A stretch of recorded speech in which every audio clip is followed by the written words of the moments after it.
Welcome. This is now lecture 13 on the Gospel of John. This particular lecture will cover John chapter 12, verses 1 through 50. And then we'll cover chapter 13 in the next series. As always, we want to start out with the outline. And in this particular very busy chapter, we have to start out with verses 1 through 8, which is the anointing of Jesus' feet.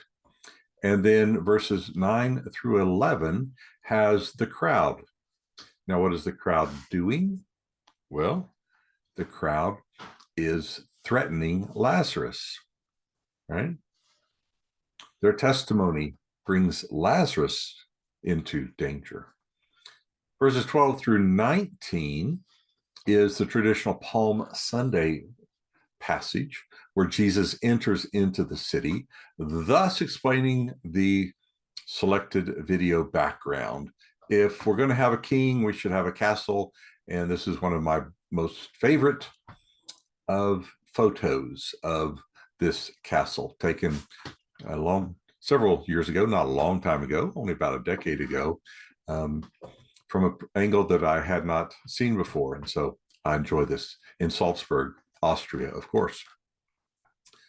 Verses 20 through 36, we now have the Greeks who come and are seeking Jesus, and they talk about his hour is now upon us. And so we'll have to look at that at this point in time. In 37 through 43, we have the failure of many people to believe in Jesus despite the signs, which is a contrary task to the purpose of the book in John 20:31, that these signs have been written so that we might believe that Jesus is the Messiah, the Son of God.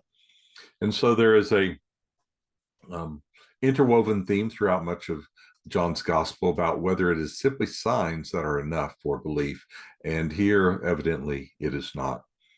And then in verses 44 through 50, we have a critical point where the discussion centers around a theme we've highlighted recently, the fact that God sent Jesus.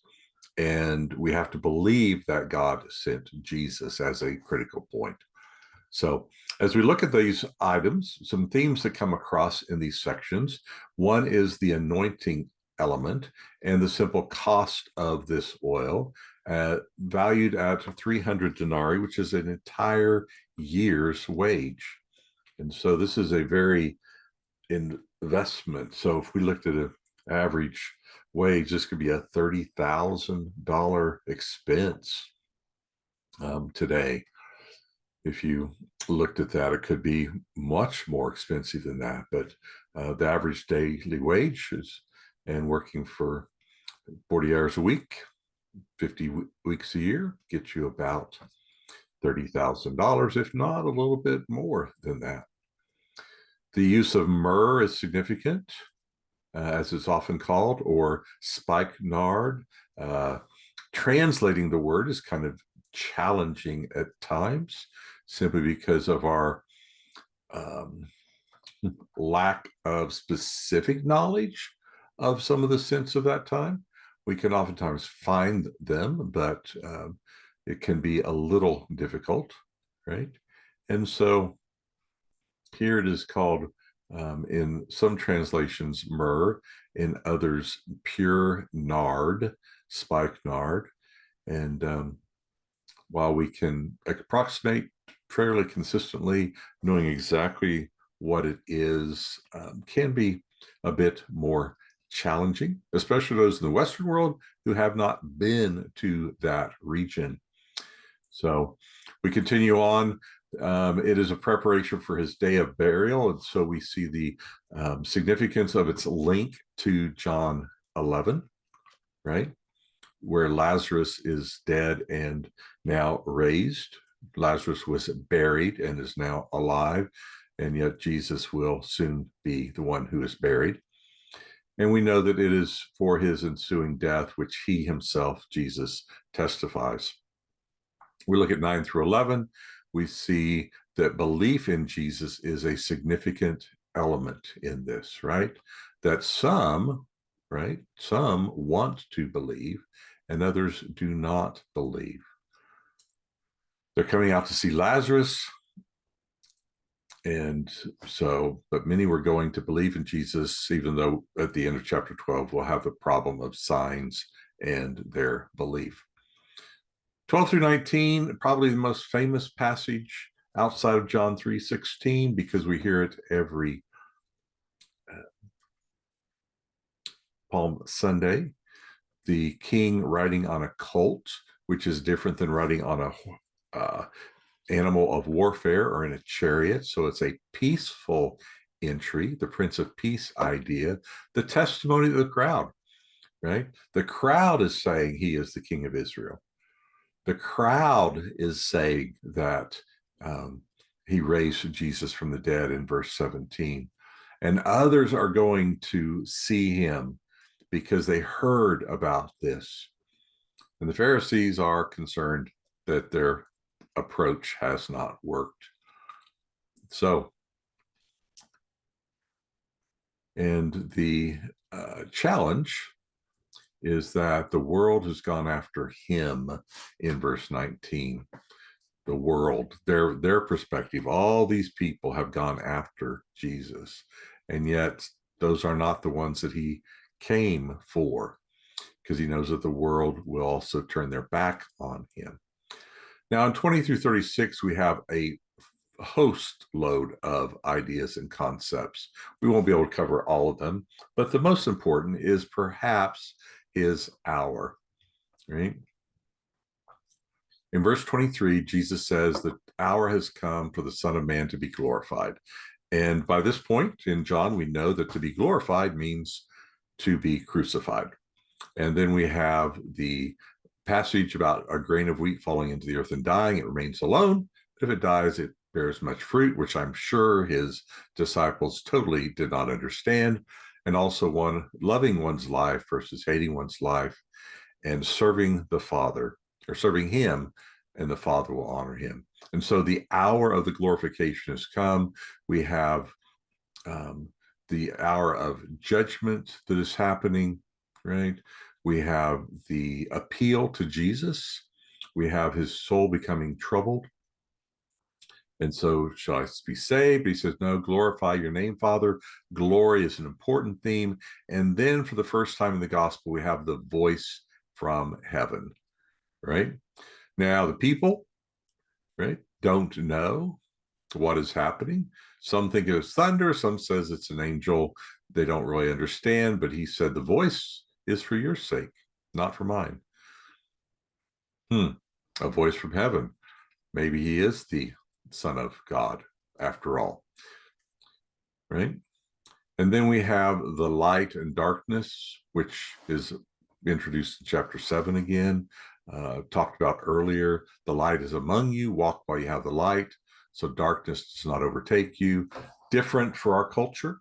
We have artificial light that helps us get around in the dark, but when all the power goes off, it is dark, and we don't quite understand that. And so you're supposed to believe in the light, which would be becoming him, and the comparison to that title. So lots of ideas.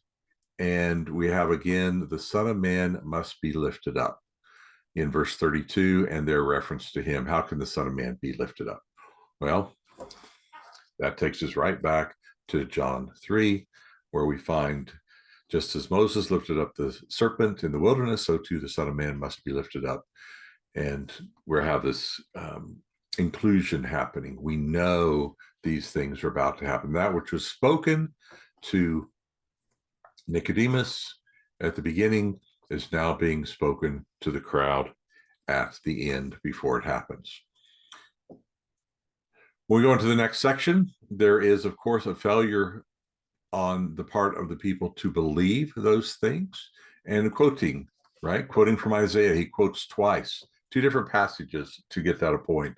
And then the troubling passage, which we skip over, verse 42. Now, many, even among the rulers, believed in him. But because of the Pharisees, they were not confessing him for fear that they would be put out of the synagogue. For they love the approval of men rather than the approval of God. It's a contrast, it's a comparison. But the fact is that there were those among the rulers. And who's the ruler that we've known? Well, that would be Nicodemus and others who are believing in Jesus, but not speaking out, because to speak out brings social stigmatization. We understand that in the world in which we live today, where for the past decade or so, cancel culture has seemed to rule, and many people do not speak out for fear of being canceled. And the question of being put out of the synagogue is one that is often discussed and reassessed in various ways. And finally, we get to the end of chapter 12, verse 44 through 50, where Jesus lifts his voice once again. This time he's at Passover. Previously, he was when? Oh, yeah, Feast of Tabernacles. So he lifts his voice up and talks about the one who believes in him, the one who sees him. Talk about being the light of the world, which goes right back to the passage you had before, and the one who rejects him, right? And the word is what judges him. So did Jesus come to judge? No, but he comes to draw a line. And those who believe in him believe in God. And so I speak things as the Father has told me, and his words are